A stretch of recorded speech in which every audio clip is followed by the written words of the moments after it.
Hi friends, welcome back to Moto Diaries. మనం first పార్ట్లో అరంబల్ బీచ్లో స్ట్రీట్స్, ఆ హౌసెస్ ఎలా ఉంటాయి, అంత అరంబల్ లోపల ఎట్లా ఉండిద్ది అవి చూసాము. ఫుడ్ ఎట్లా అది దాని గురించి మాట్లాడుకున్నాం. మనం ఇప్పుడు దీంట్లో వచ్చేసి అరంబల్ బీచ్ నుంచి పక్కనే మనకు వాకబుల్ డిస్టెన్స్లో స్వీట్ లేక్ అని ఒకటి ఉండిద్ది. అది చాలా బ్యూటిఫుల్గా ఉండిద్ది. దాని గురించి ఎవరికి పెద్దగా తెలియదు. సో అది చూద్దాం.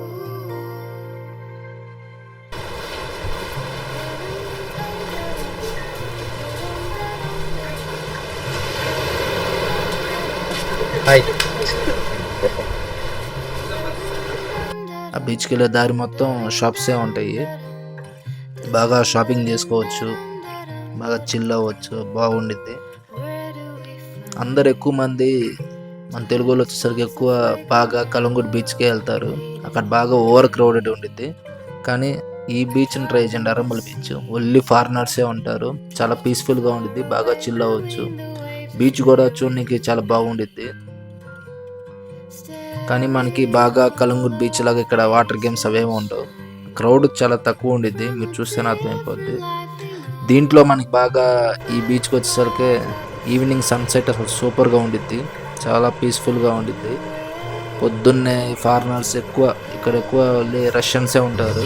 మనకి మెనూ కార్డు కూడా రష్యన్ లాంగ్వేజ్లోనే ఉంటుంది. ఫుడ్ కూడా బట్ లోకల్ ఫుడ్డే ట్రై చేయండి. మన ఆంధ్ర ఫుడ్ పెద్దగా టేస్ట్ ఏం లేదు. మనకి అరంబల్ బీచ్లో కూడా ఆంధ్ర రెస్టారెంట్లో ఉన్నాయి, బీచ్లోనే ఉన్నాయి. మన తెలుగు వాళ్ళే పెట్టారు. సో మనకి కనిపించేదంతా స్వీట్ లేక్ అనమాట. ఇది అరంబల్ బీచ్కి మనం ఈ సందులో గొంతులో వస్తే అక్కడ ఉంటుంది.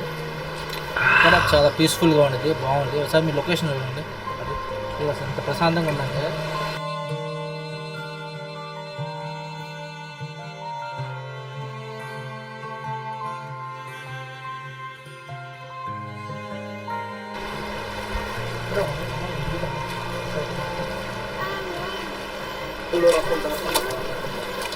కాళ్ళు జాగ్రత్తగా ఉంటాయి.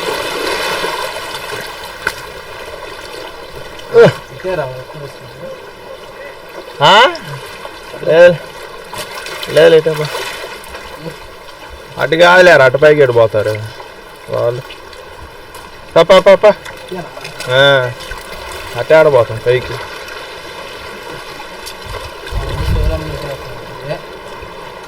రండి రండి, అది పట్టుకోమా.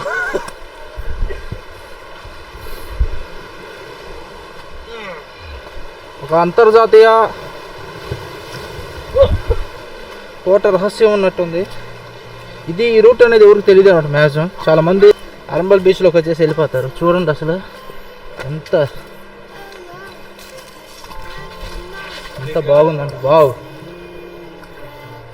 సూపర్ అసలు.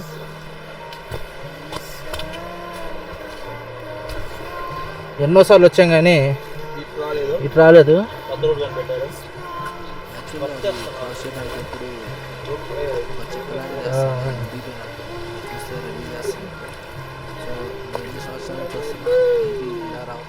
ఇలా ఇంతకు ముందు చాలాసార్లు జరిగింది, కానీ ఇదే మొదటిసారి.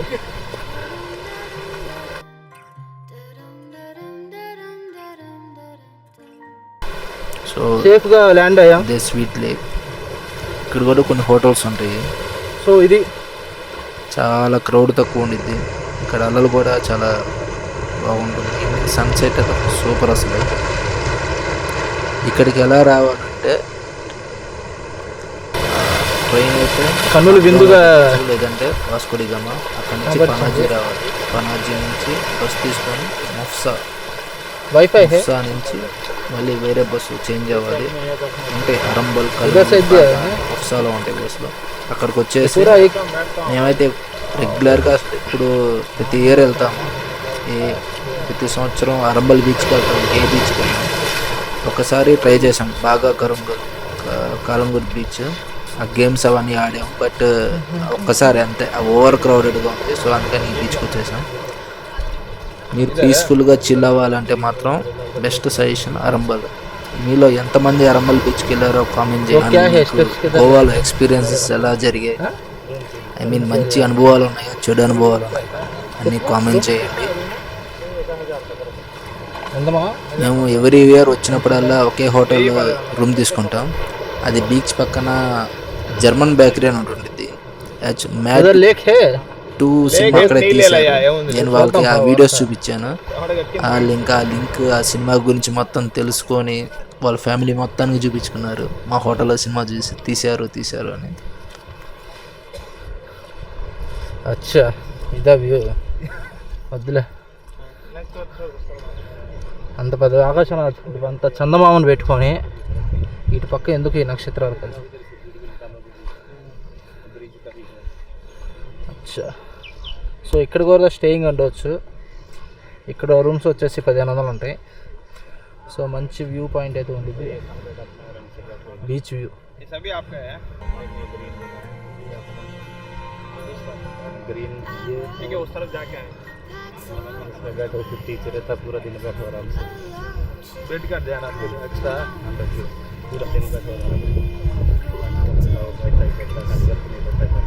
इधर नहीं रहता वाईफाई है अभी चाहिए, अभी ले लो देख लो ఇక్కడ పోతున్నామా?